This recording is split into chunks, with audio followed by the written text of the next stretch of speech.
Look at every other option, every other cert, every other boot camp before you look at a college degree for that, because that's the least efficient way to do it. And a degree is not legally required to do that job. That's how you do it now. And then the next thing that you do is you are going to, based on your family's educational budget that you can spend for your child or that your child can spend themselves, the timeline that they want to finish it, and then their specific goals and interests in how they want to learn, then you pick the best option for your family specifically for your child. And you go over this with them because you guys are making this decision together, and you are going to say, all right, this is how much is available for you to spend if that's applicable, or this is how much you can get through a loan or something, or this is how you could finance this. And then you'll finish on this timeline.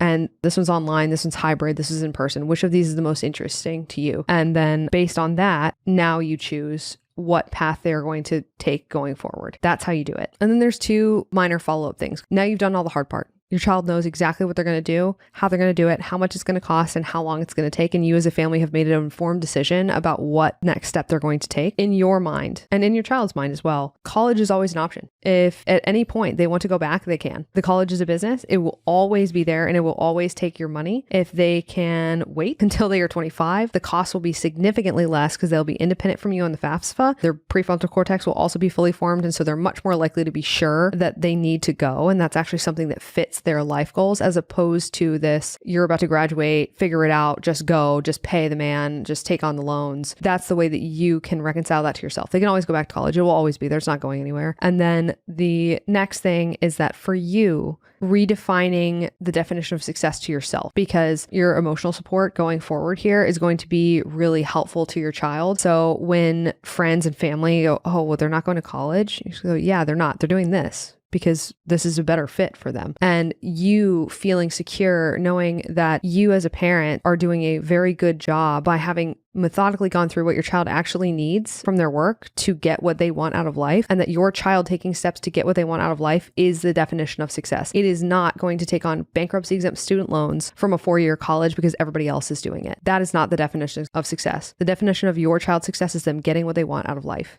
That's it. And your child is going to be learning. If they're taking steps to get a skill they don't have, to get a job they don't yet have, and they have to learn something in order to do that, your child is becoming educated. Your child is not going to be uneducated. They're going to be very educated in an area they need to be educated in to do what they want in life. And you as a parent are doing a great job supporting them in doing that. And you can feel confident knowing that you are going to help your child be successful, not through other people's definition of success, but through your own child's definition of their success. And that's better. I couldn't agree more. To recap, in the beginning, we went over the job limit inventory, the vocational creativity. Hannah didn't break those down. In the degree-free way, the reason why we start there is because it's a perfect way to open all of this up. It is a perfect way to open up how many jobs they know, and then also to expand the amount of jobs that are out there. Hannah just started at the needs versus wants section of the book to make it a little bit more actionable for everybody, because that is at the end what we care about. But for the degree-free way, I do stand behind